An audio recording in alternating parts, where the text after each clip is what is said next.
Why am I so stupid? Why am I so fat? Why can't I lose weight? Why isn't my business making money? Why can't I get customers? And guess what? When you ask a question, your brain automatically searches for the answer. So what I discovered 30 years ago in the shower that changed everything is, why are we going around making statements we don't believe when the human mind responds automatically to questions? And why don't we stop asking lousy questions and start asking empowering as opposed to disempowering questions? And that one question not only changed my life, but it's changed millions of lives around the world because, of course, I'm the guy that teaches it.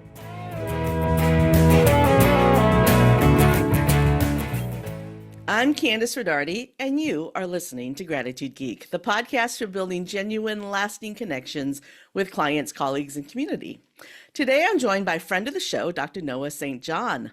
Noah is known worldwide as the father of Affirmations and creator of the 12-week breakthrough. Today, we are talking about unconscious habits of highly successful people. But first, a promo from our friends at HoneyBook. HoneyBook is a client relationship platform that helps independents manage clients and projects with ease and confidence. With easy-to-use tools that create elevated client experiences, HoneyBook makes running your business and getting paid on time simpler. I use HoneyBook to manage the workflow of this podcast and absolutely love it. Couldn't live without it. Check out the show notes for a special offer for Gratitude Geek listeners. Welcome, Noah. How are you? I'm wonderful. It's great to be back. So it's been about 14 months or so. What's been going on in the last 14 months? Well, let's see. I released 3 books in the last 14 months. 3 books? Yeah, I've been a little slow over here. I don't know. Lazy. How is it that some people take their entire lifetime to write 1 book and you can put out 3 in 14 months? Well, you know what? I always wanted to be a writer. You know, most boys, they dream about wanting to be a baseball player, an astronaut, a fireman. But my dream when I was a little kid was to be a writer. And one of my very first memories that I have in my entire life is when I was in kindergarten, we used to have these blocks of letters, you know, to learn your ABCs when you're in kindergarten. Well, I remember taking those blocks of letters and just making these big words with them. And just, I loved words and English language. In fact, I was reading before I was 2 years old. My mom was a teacher, and you know, there's a lot of just musical theater in our family and everything. So I was just always exposed to that. So that was my dream. But it's funny because I didn't actually write my first book until I was 30. And so now I'm actually going to be turning 58 in a few days. So I've now written 25 books in the intervening, what is that? 38 years? No, 28 years. 28 years. Yeah, don't get me too old, man. How many books in 28 years? 25 books in 28 years. Yeah. So about a book a year, yeah. Yeah, about a book a year. Well, last year was very prolific with the 3 books in 1 year, which was interesting. But so, I mean, but this is the interesting part of this, is that before I wrote my very first book at age 30, which was called Permission to Succeed, I was in college, I was a religious studies major, and I knew I wanted to write my first book. And I started writing the outline for this book. It was a book on leadership. It was going to be a book about the religion in leadership, or religious principles, spiritual principles in leadership, right? And so I was writing the outline for that book for 6 months. The outline. It took me 6 months to write an outline. But then when I had these epiphanies, this was in 1997, when I discovered Affirmations, which you and I have talked about. We talked about that on the show. When I discovered Affirmations in the shower that changed everything. And then I also discovered Success Anorexia on October 20th, 1997. When I had those 2 epiphanies, it was like the floodgates opened. And I wrote my first book, Permission to Succeed, in 2 weeks. It took me 2 weeks to write the whole book. After it had taken me 6 months to write an outline when I was what I would call blocked. So once I got unblocked, boom, the floodgates open, and it's been open ever since. If you want to hear that story, head over to episode 200, because that is where Noah and I talk about the story of the epiphany in the shower that changed everything, which is one of my favorite stories I've ever read in a book. Thank you. Well, you know, it's because showers are where the best ideas come from. I don't know about you, but I keep a whiteboard in the bathroom. You might as well. I mean, this goes back to the ancient Greeks, right? That eureka moment. That was in the bathtub, but still, you know, there's water, bath, shower, whatever you want to do. So Anyway, that's yeah, it changed my life. Oh, wow. Okay, so let's dig into this Mhm. unconscious habit thing. Yes. It Most of us have all of us have them. And Hmm. some of our unconscious habits are Hmm. good habits and some of them Hmm. aren't. Hmm. So talk to me about this. Absolutely. So, I've basically written 25 books on this one subject, which is how to have better habits. One of my most popular books is called Power Habits. Now, the full title of what I discovered, 30 years ago is called The Power Habits of Unconsciously Successful People.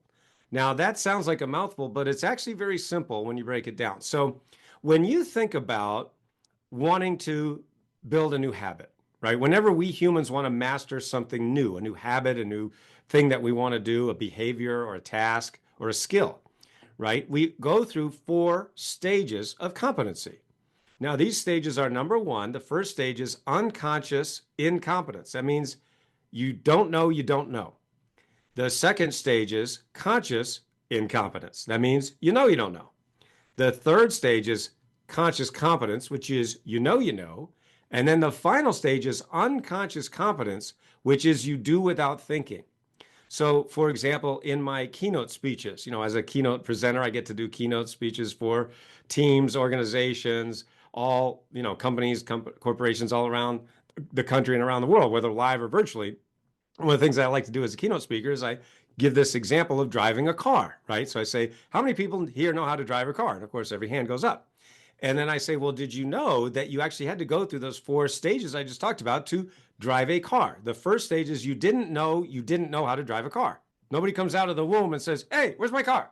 You know, you don't even know. You don't know, you don't know. So then you get to a certain age and you're like, geez, I really want to get away from my parents, but man, all I have is a bicycle and I can't get far enough away from my parents on a bike. So, oh man, I got to drive a car, but shoot, I don't know how to drive a car, right? So now you don't know. Then you get to a certain age and you're like, oh, I can drive a car, right? You take driver's ed. And, I'm sure for some of the people listening to this program, it was a while ago, maybe some not so long ago. But for me, I remember, when I was taking driver's ed, we had a Buick that was about the length of a city block. It was one of those huge behemoth cars, back in the 80s. And it was really, really hard, right? You're like doing this thing and it's really difficult. And if we would have measured your brain scan at that moment when you're starting to learn this new skill, your brain would be going nuts because it's like, what the heck is going on? There's so much coming at you, so much information. Your brain is going nuts. But now, fast forward to today, for most of the people listening to this program, you know how to drive a car and you literally do not think about it. You are thinking of 27 other things while you're driving a car, but this thing that used to be really, really hard now for you is in fact unconscious. That means you do without thinking. So one of the things that I discovered many years ago, which, led to all these books that I've written, is that highly successful people are unconscious at allowing themselves to succeed. Mm. Okay. Now I want everyone listening to listen to Hold what on a I minute. just Say that said. again. Yeah, say that Yeah, again. it's very important to listen to what I just said. Highly successful people, all these people that we look up to, the rich people, the successful, the fame and fortune, all those people that we look up to have become unconsciously competent at allowing themselves to succeed. Now, that's why the title of my very first book was called Permission to Succeed. Because what I realized is that there are millions and millions of smart, hardworking, creative, talented people who are unknowingly, unconsciously holding themselves back from the level of success they're capable of. And so what happens is we're reading all these self-help books, but what does a self-help book tell you? Or going to seminars, right? You're going to all these personal development seminars or guru seminars, as I call them, all these gurus. And what are they telling you? That you need They're help. telling you how to succeed. No, they're telling Yeah. you how to succeed. Mm. Okay. Okay. Yeah. But what's fascinating is you don't need any more how to succeed advice. What you need is to be given a system to give yourself permission to succeed. In other words, to stop stopping yourself from the level of success you're perfectly capable of. So this is why, as you can tell, the floodgates open. When I had that epiphany, that realization, I'm like, holy cow, I have been sabotaging myself, but more specifically, I discovered and came up with this name for this condition called success anorexia. That there are millions and millions of people who are unknowingly, unwittingly starving themselves of success. So Yeah. that was the biggest aha moment of my life. I went, oh my gosh. And when I discovered this, I was actually at a seminar on eating disorders. And Oh, I was like, wow, the speaker was talking, and I realized, wait a minute, I sound exactly like the person who develops an eating disorder. So why didn't I develop an eating disorder? Because I didn't have an eating disorder. And then I realized, wait a minute, I'm not starving myself of food. I've been starving myself of success. And mm. no one had ever said that before. And I knew that because I'd read every book out there. Been spending years of my life, an insane amount of hours reading all these self-help books because I knew that I was capable of so much more, but I wasn't reaching my full potential. And they all said, all these books, you can do it, set your goals, think positive, do vision boards. And I'm going, okay, we've heard this a million times. Why is this not working? And it's because of what they didn't tell us. So that's frankly what I've been doing for 30 years. And it's one of the reasons why my clients come to me after they've gone to all those gurus, after they spent all this money on all these self-help programs, and they're still hitting that ceiling. They're still hitting that income ceiling. Now, your income ceiling may be, 5 figures, maybe it's 6 figures. I've even coached people whose income ceiling was at 7 figures. But it doesn't matter. Wherever your ceiling is, when you're not reaching the level of success you're capable of. And so that's what I have helped thousands of people with now. And, as of right now, my clients have added over $3 billion as a result of me coaching them, teaching them these unconscious habits of the world's most successful people. So what is one of those habits? What does that look like? Okay, so when we look at the fact that these are unconscious habits, I want people to realize the difference between what I teach and what everybody else teaches. So what everybody else teaches is very simply conscious habits, right? So let's take a classic example, which is Stephen Covey's The 7 Habits of Highly Effective People, right? Now that's a classic work. It's a seminal work in self-help. I mean, I read it. Millions of people have read it. It's a great book and, one that I recommend. In fact, reading that book was actually my inspiration for getting into this business. I read The 7 Habits of Highly Effective People when I was at a very low point in my life. And I realized, wow, I'm doing The 7 Habits of Highly Ineffective People. I didn't know that, And so when I read that book and, listened to it, and I actually got to interview Dr. Stephen Covey, the author of that book, before he passed away several years ago. And, I had a wonderful experience just interviewing him. But what he and others do in this industry, they talk about conscious habits. In other words, they looked at highly successful people. They go, hey, how'd you become so successful? Well, you got to do this, and this. Okay. Nothing wrong with that, right? So let's take a classic, one of the 7 habits of highly effective people, be proactive, right? Be proactive. What does that mean? Well, it means that, stop being a victim, basically, is what it means. It means stop being a victim, stop whining, stop complaining, and do something, right? Be proactive. And I was like, wow, man, I'm living my life totally reactive. That's just one example. I was living all the habits of highly ineffective people. Okay. I don't know who originally said it, but Jack Canfield in one of his books said, I am 100% responsible for my own results. Right. That's right. Reading that was when everything changed for me. That's right. That's exactly what I'm saying. Be proactive, meaning stop. I was absolutely being a victim. Poor me. They, my parents didn't know this, blah, blah, blah, blah, blah. And I was like, and I bought it. That's how I was living. And my results showed. I was living in this 300 square foot basement apartment. I had no money, no girlfriend, and blah, blah, blah. It sounded like it was like a country song, but it was real. Anyway. A dog in a pickup truck? Right, exactly, right? I couldn't afford a pickup truck, let alone a dog. But anyway, so that's an example of a conscious habit, right? So if you were to interview highly successful people, they'd probably tell you that, right? Say, hey, man, stop being a victim, be proactive. Okay, great. So that's an example. But see, here's the funny thing about those habits. So most people have heard of the iceberg principle of human behavior, right? The iceberg principle states very simply that we humans are like an iceberg, right? Our minds, our behaviors are like an iceberg, right? Which means that only about 5% is visible above the surface. Well, that's the conscious mind. That's your conscious habits. That means what you're aware of, right? Only about 5%. Meanwhile, the vast 95% is hidden below the surface of consciousness. That means it's in the subconscious or the unconscious, right? So you got the vast 95% in the unconscious and the 5% in the conscious. Now, let's just be very simple here. Let's be very logical. Imagine if you were having a war and you had 5 guys going up against 95 guys. Who do you think is going to win? The 95. 95, but only every time.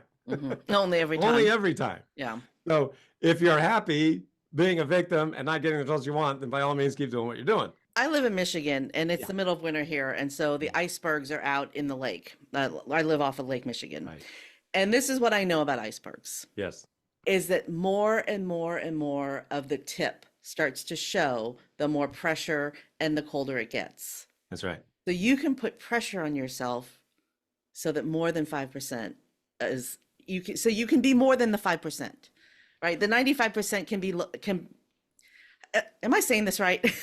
You are, but what I use is the word awareness. Yeah. Okay. So rather than pressure, because that's what my power habits system enables people to do, is enables you to bring it to your conscious awareness. Now, by the way, and this is a very important point, when you look at conscious versus subconscious, what that actually means is choice versus no choice. In other words, if you have a conscious thought, that means you can change it, right? Yeah. I know what I'm thinking right now. Oh, I don't want to think that, so let me think something different. That's a conscious thought. A conscious habit, the same thing, right? Oh, I know what I'm doing. Oh, I don't want to do that, so I better change it. Okay, fine, no problem. That's only 5% of what you're doing right now, your entire life. Yeah.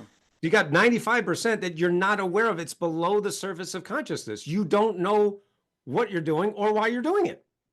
So as I always say to my clients in my keynote speeches, I will always say, by the way, it wasn't the 5% of the iceberg that sunk the Titanic. It's the 95% that they couldn't see. That's what sunk the Titanic, and that's what's sinking most people, is the part they don't see. Okay? And this is the part the gurus do not tell you. Because remember, they're all up here in the 5%. Hey, set your goals, think positive, you can do it. Okay. No kidding. You're not helping. Yeah. You know what I'm saying? So what I do that's different is go beneath the surface. And I go to these subconscious habits that the highly successful people do not even know they're doing. This is a hugely important point, because you can interview these guys all day long, which I have. I've interviewed over 150 multimillionaires, even a few billionaires. And you can interview them all day long. They'll never tell you about what I discovered. It took the nerdiest nerd in the industry, the Sheldon Cooper of self-help. That's me. Because I had to get down to the molecular level, like his string theory or superstring theory. I'm like, what the heck is that? What's going on in there that they never told us? Yeah. And so that's one of the reasons why my clients make so much money so quickly. Let me just give you a quick example of this, and then we'll get to the habits themselves.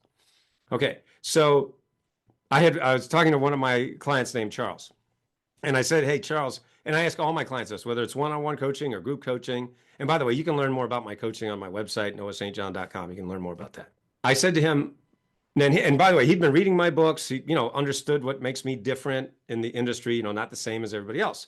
And so, and watching my videos on YouTube and so on. And so I said to him, he'd been, studying me and observing and reading. And so he understood what makes me different. And I said to him, how much do you think it's costing you right now? Because you're familiar with my work. How much do you think it's costing you right now to not have these habits installed? In other words, to be holding yourself back right now. Without batting an eye, he instantly said $1 million. He said, Noah, if I don't get rid of, this head trash, if I don't install these power habits like you teach, I'm easily going to lose out on $1 million just in the next 12 months. It's going to cost me $1 million that, I wouldn't have. And so I said, Charles, this is very common. I talk to people every day who say, hey, Noah, my head trash is costing me $1 million, $2 million or more every year. And by the way, that adds up. It's not just one time. It keeps adding up unless you fix it. Mm-hmm. And so I said to him, it's very common. So don't beat yourself up. Don't feel bad. Number two, I said, why don't you just give me 10% of that million and I'll find you $1 million in the next 12 months. In other words, if you give me $1 and I give you $10 back, is that a good deal? He goes, well, yeah, that's a good deal. So he said, yeah, let's do it. So he literally decided on the spot to hire me and have me coach him for a year for 100K. That's 10% of $1 million, right? Mm-hmm. That's why I love working with high achievers, right? Because they make decisions quickly and firmly. He didn't dilly-dally. Oh, I got to think about it. He just, let's do it. So I coached him for a year, and I, walked him through the whole Power Habit system. And as it turns out, I did not find him $1 million in the next 12 months. Instead, I found him 1.8 million in just 10 months. So he gave me $1 and I gave him $18 back. Is that a good deal? No, that's a great deal. That's a great deal. That is a great deal. And in fact, it's even better because not only did he start making so much more money, he sent me an email. He said, hey, Noah, guess where I am right now? I'm on a 7-week vacation with my wife. He said, wow. I just bought a new mobile home. This is something I've been dreaming about for years. I've been dreaming about this for 20 years, he said. And I never had the time or the money, until you taught me how to do this. And so he said, not only do I have more time, but I have more money than ever before, bought a new motorhome. We're traveling the country, 7 weeks off with my wife. He said, this is a dream I've had for years. So he literally said, thank you, Noah, for changing my life. So the point of the story is imagine what this is costing you, everybody listening to this program. What is it costing you to have this head trash, to not be allowing yourself to succeed to the level that you're perfectly capable of? Mm-hmm. So what these habits really do in a nutshell, right now, every single one of you listening to this program is driving down the road towards your goals, right? Because why? You've heard about goal setting a million times. Everybody's talking about goals, set your goals. Okay, you've heard that a million times. No kidding. So you're all probably doing that, right? You wouldn't be listening to this program if you weren't a goal-oriented person, right? Mm-hmm. So you're driving down the road, right? Because if you think about what a goal really is, it's a destination. That's all it is. It's a destination. It's where you want to go. I want to go here. Now, this could be I want to make more money. I want to start my business. I want to write a book. I want to lose weight.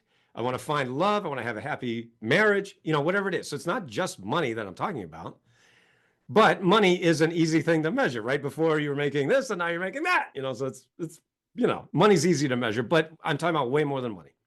Okay. So think about your goals for everyone listening. All right. So, okay. Goals and destination. Okay. So let's just use an example. I want to add an extra $10,000 a month to my business. That's a common goal, right? And because, if you add an extra 10K a month, that's 6 figures a year. Hey, that's life-changing money, right? I mean, that's a lot, right?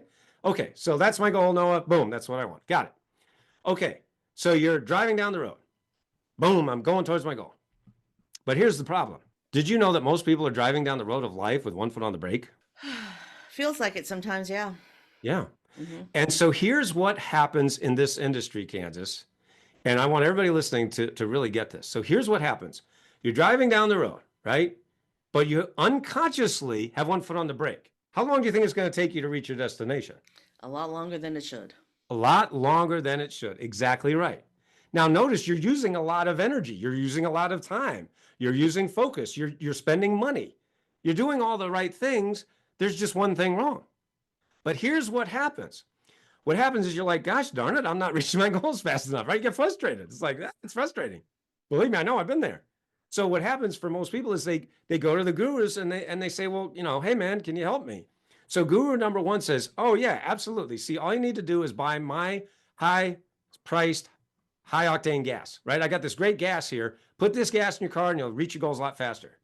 So you're like, okay. And you listen to that guru and you put the high-octane gas in. It's expensive, but you're like, oh, it's worth it.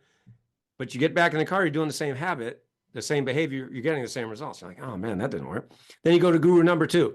Guru number 2 says, oh, you know what you need? You need my tires, right? I got these great tires. I got these expensive tires. That's what you need. That's the reason you're not reaching your goals fast enough. You need better tires. So buy my tires. You're like, all right, fine. Okay. You see them on Instagram and like, well, they must be successful, whatever. So you buy their tires, but you're doing the same habit, getting the same result. Finally, you go to guru number 3. Guru number 3 says, hey man, you know what you need? You need a new sports car. Look at my sports car. I got this great sports car. You should have one like me. I mean, come on, I'm successful. Look at my boat. Look at my yacht. You look at my helicopter. Hey man, get a sports car like me. It's like, oh my gosh. All right, I guess I'll do it. So you spend all this money, you get in your new sports car, but you're still doing the same habit. And therefore you're getting the same result. So now you're at this like peak level of frustration. I don't know if anyone can relate to this. Like I said, this was my story. So here's what I do that's different. I come up to you and I say, excuse me, did you know you have your foot on the brake? And you're like, what? Yeah. And by the way, if you just get your foot off the brake, you're going to reach your goals like 10 times faster, and you'll be spending less time, money, and effort. And you'll just, you reach your goals like 10 times faster. And you're like, really? I go, yeah, that's why my clients have added $3 billion dollars and they win their lives back at the same time. They go, and you say, where do I sign up? Where do I sign? So that's what it is. And that's what makes me different. Okay. Because, and I want people to realize this, by the way, just this is an important point, I think, that the treatment, because I was holding myself, I mean, I'm the poster child for holding yourself back. That's what I was up until, I had these epiphanies at the age of 30. Right. So by the age of 30, I mean, I had already at the age of 25 decided to commit suicide. I decided I'm going to take my own life because I was so, what I just talked about, frustrated and angry and resentful and feeling like a victim. And, I didn't feel like there was any hope. I didn't feel like there was anywhere to turn to. Luckily, at the very last moment, my life was spared, But so I know what it's like to really, really be holding yourself back and not see any way out, not have any hope even.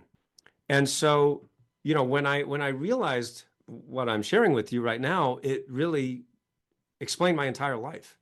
And now the people that I get to coach and help are people like me. Like another example, a woman, her name's Tamisa. She's a business owner in Arizona. And she was a self-described seminar junkie.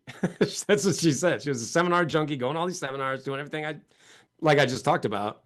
And she was doing well. She was doing six figures in her business. But she just kept hitting that ceiling and she couldn't break through. And so a friend referred her to me. She took my 12-week breakthrough class. That's, like you mentioned in the introduction, I'm known for helping people make more than just 12 weeks. They made in the previous 12 months while actually winning their lives back. And as it turns out, she tripled her investment in 2 weeks. Wow. Just 2 weeks of coaching me, she tripled her investment. And she could, and you can watch her video and many, many other people's videos on my website. But I mean, that's the power of this when you take your foot off the brake. Somebody's got the foot on their brake right now with their relationship. Mm-hmm. What can they do to remove their foot from the brake? I mean, because it's not just as easy as lifting it up and moving it. I mean, Well, no, it isn't but that is the analogy. That is what it is analogous to. Yeah. In other words, when I was holding myself back, and that's why I came up with that analogy, that illustration, because that was my life. At the same time I'm driving forward, I was in fact holding myself back. And if you think about your car, that's what it is. Or motorcycle, bicycle, whatever word you want. But I'm just saying a car is a vehicle to get you from point A to point B faster than walking. That's all it is. Yeah. And so it's a way to reach your destination faster. Well, that's what I'm providing to people. But more importantly, I think most people already have a car, but they're driving down the road of life with one foot on the brake. And they're spending all that money on, that illustration I just said a moment ago, right? Yeah. Oh, let's see. I bought all the gas. I bought all the tires. I bought all the car. I bought a new car even. Why am I not getting anywhere? Well, because that's not your problem. Yeah. None of that was the problem. Well, going back to when you first started talking about when we learned to drive, many years ago, I was on a business trip to Denver and I came down with a horrible cold. And I had to get myself from the hotel in Denver to the new airport, which was brand new back in the day. So that's how long ago this was. I managed to get myself to the airport, got on the airport, got home, found my car in the parking garage and made it home. And I don't remember any of it. Right. Past getting in my car to drive to the airport because I was so sick. Right. This was before, before we'd had a global pandemic and yes. When it was okay to fly when you were sick, right? Right. This is years ago. That was all subconscious. Yes. All of that was subconscious. So sometimes those subconscious things are safety or make you safe, which isn't a good thing. Taking a risk is sometimes what you need to do. Am I wrong here? No, you're not wrong at all. No. But see, here's the easy way to think about the brain. Okay. The human brain is a very, very efficient machine. It's incredibly efficient. And what I mean by that is it wants to use the least amount of energy possible. Now that makes it sound like we're all lazy. Some would argue that's true, but that's not how I say it. I just say we have a very efficient brain. So it wants to use the least amount of energy. Going back to the driving analogy or illustration. The point is, at the beginning of learning a new habit, it takes a lot of effort. Your brain is working on overdrive. And it's like, what the heck is going on around here? And so as we get better at it, we use less brain energy, right? Think about brushing your teeth. I mean, there was a time in our lives when we did not know how to do that. tying your shoes, getting dressed in the morning. I mean, all these simple things, of course, but we literally had to learn all of these things. Most of us at a young age, obviously, right? But so the point about success, this is the thing that I have been obsessed with for decades because I was so non-successful and so aggravated about that because I spent all this time, money, and effort trying to be that. And they never told me anything. They just said what I said to you. Hey, get a new car, buy new tires, get a new gas. Dude, that's not my problem. But see, I didn't know what the problem was because all I had to go was them. And so now I came on the scene about 30 years ago and I said, hey guys, that's not the problem at all. We're not even in the same room here. I had someone once tell me that you were an odd duck. And I said, that's what makes him great. Exactly. Because you're not like everybody else. That's right. That's right. If you wanted to be like everybody else, you're going to get the same results everybody else gets. That's right. It's like that old saying, I tried the middle of the road once and I was run over by traffic going in both directions. Exactly. You got to pick a lane. Pick a lane. Exactly. Oh my gosh. What else do you want to talk about? Well, I just want people to realize that these habits are learnable. They are, look, if I can do it, anybody can do it. When I discovered Power Habits and Affirmations, I was living in a 300 square foot basement apartment with $800 to my name and, no money, no skills, no list. The only funnels we had back then were funnel cake. There was nothing like what we have today, right? Certainly no AI, for the love of God, right? Nothing. And so I don't know if I even know what a funnel cake is. What's that? I don't think I even know what a funnel cake is. Well, it's what we grew up with that in New England. We had funnel cake in New England and yeah, it was delicious. Anyway. Okay. So sidetrack. My point is I had nothing. But what I had was one thing. And I know that everybody listening to this program, I bet, has the same thing that I had back then, which is a deep burning desire to help people, to make a difference, to make an impact. As cheesy and as corny as that sounds, I really had that deep burning desire. So for me, it was never about the money. It was about making an impact. And what I've observed from the most successful entrepreneurs in the world is money is not their driving force. It is important. Don't get me wrong. I love money. I freaking love it. Why? Because of what you can do with it. Right? It's all about what you can do. It's like electricity. You can burn your house down or you can make dinner, So electricity just is. Money just is. It's about the energy that we put into it. And the emotion, frankly, that we put into it. That's why I wrote a book called Get Rid of Your Head Trash About Money. A lot of people have a lot of head trash about this thing called money. You can get that book for free at sendmeabooknoah.com. Send me a book, Noah. There you go. There's your call to action. If you don't do anything else after listening to this, go to sendmeabooknoah.com and get that free book. Because the head trash around money is most people's problem. About 83%. Yeah, 83% of people are held back from success because of their head trash about money. Yes. So it's very, very common. Yeah. So what is the first power habit that people should embrace? The first power habit. There are 11 power habits, okay, which I, of course, give you in my book called Power Habits. And also, if you go to powerhabits.com, I have a free training on this. So powerhabits.com. And Power Habits. You're very generous with your freebies. I'm telling you. And powerhabitsbook.com is where you can get the book. Okay. So the first power habit is luckily what we've already discussed, which is affirmations. See, affirmations is what I realized what highly successful people are doing unconsciously, which means they're asking better questions than the rest of us, right? They're asking better questions than the average person. The average person goes through life saying, why can't I do anything right? Why am I so stupid? Why does nothing ever work for me? Why is there more month left at the end of the money? And what do you get? When you ask lousy questions, what do you get? Lousy answers. You get lousy answers. And that, unbeknownst to most people, creates a lousy life.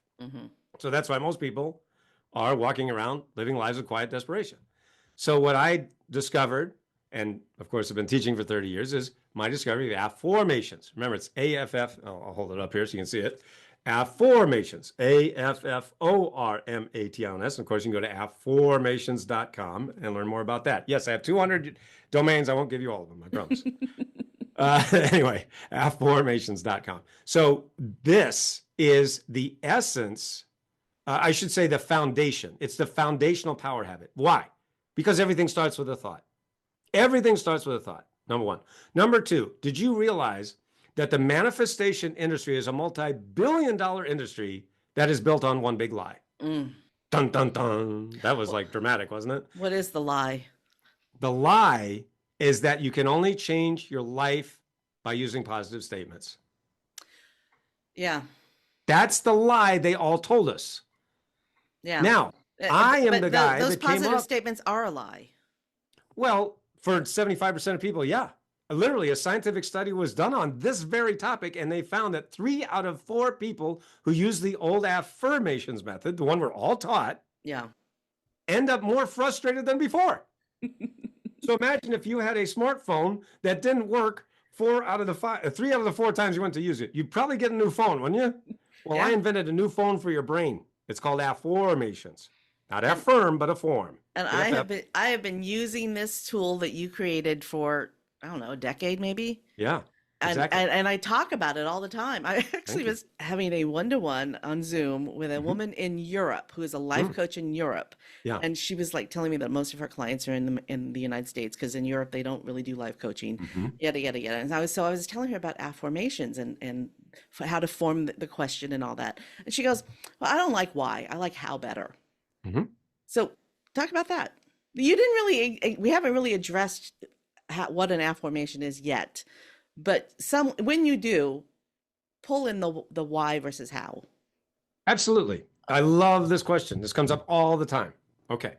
So I want you to think about your life, your daily routine, your behavior, right? Have you ever noticed that you can know how to do something and never do it? All the time. Exactly. So here's a great example. Right now, every single person listening to this program could take off all your clothes and run down the street naked, screaming at the top of your lungs. Please do not do that.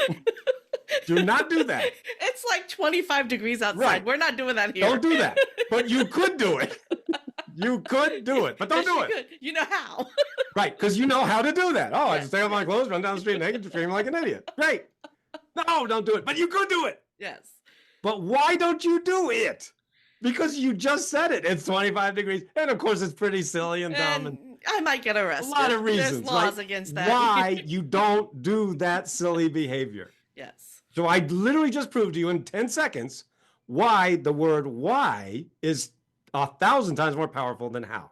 Because you can know how to do something all day long and never let yourself do it. Yeah. So I just proved why my affirmations method, all affirmations start with the word why, because why always beats how. Boom. End of argument. You know, I know how to make mayonnaise from scratch. And it's really good. It's very delicious. Yes. Very tasty. But it's so much easier to buy it in a jar. Hello. And the only time I ever make it is when we run out. Right? So Another perfect example. is that a subconscious habit? I mean, No, that's called being expeditious. It's called being Let's efficient. get the ring light, Candace. Oops. Come on, man. Yeah. Before we started We recording, could make everything. I mean, I could sit there and I could go, get a cow somewhere and go, let's go, cut them up. No. so before Take the heads off a chicken. No. Before we started recording, I was telling Noah about my struggle with my lighting in my office, and Noah said, "Well, get a ring light." And I said, "But none of the gurus say to use a ring light." And I'm looking at Noah's lighting, going, "Your lighting's great." And he's like, "Get a ring light." And I'm like, Here's what I have to say to the gurus. I don't know. What were we talking about? "Yeah, I'm gonna get the same ring light that Noah Thank you. has." He's Jeez. gonna tell me what the brand is, and Come that's on, what I'm man. gonna get. Let's do this. Take your foot off the brake, Candace. Sometimes you just have take my foot off the brake. I have been playing with this lighting situation for months. You're right. I had my foot on the brake with it. Yep. Thank you, Noah. I don't know anyone who could help you with that. Hello. Okay, so for those of you listening who have absolutely no idea what an affirmation is, since we haven't really haven't really explained what it is yet, what is it? An affirmation is an empowering question that begins with the word why. And notice there are 2 types of questions that you can ask: empowering questions and disempowering questions. What do you think most people are unconsciously asking themselves? You're Why am right. I so broke? Disempowering Yeah, questions. why Right? am I so broke? already Why gave you yeah, examples of that, right? yeah. Why am I so stupid? Why am I so fat? Why can't I lose weight? Why isn't my business making money? Why can't I get customers? And guess what? When you ask a question, your brain automatically searches for the answer. So what I discovered 30 years ago in the shower that changed everything is, why are we going around making statements we don't believe when the human mind responds automatically to questions? And why don't we stop asking lousy questions and start asking empowering as opposed to disempowering questions? And that one question not only changed my life, but it's changed millions of lives around the world because, of course, I'm the guy that teaches it, Yeah. And yeah, exactly like you said. I mean, people from all around the world. I actually I had a couple in Germany. I remember a couple in Germany wrote to me years ago, and they said, Noah, we were on the verge of divorce. In fact, we had our divorce papers on the desk ready to be signed. Now, you can't get any closer to divorce than that, right? Sign here and you're divorced. They said they heard me on a radio program or a podcast, and they heard me talk about affirmations, and they, got my affirmations method, the program, and they got my iAfform audios. We actually also have, they're called iAfform audios. You can listen to them while you're working, sleeping, exercising, anywhere, and you can reprogram your subconscious thought patterns while you're not even paying attention. That's iafform.com, IAFFORM, iafform.com. The show notes are going to be so packed full of There's resources today. Yeah. And I'm not even giving you 1/10 packed. of them, believe me.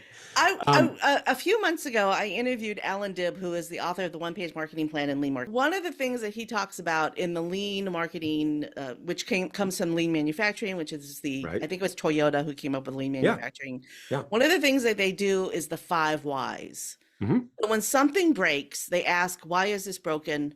Well, why was that? Right. Why is that? Until they finally get down to the root of the cause. Does that work with affirmations too?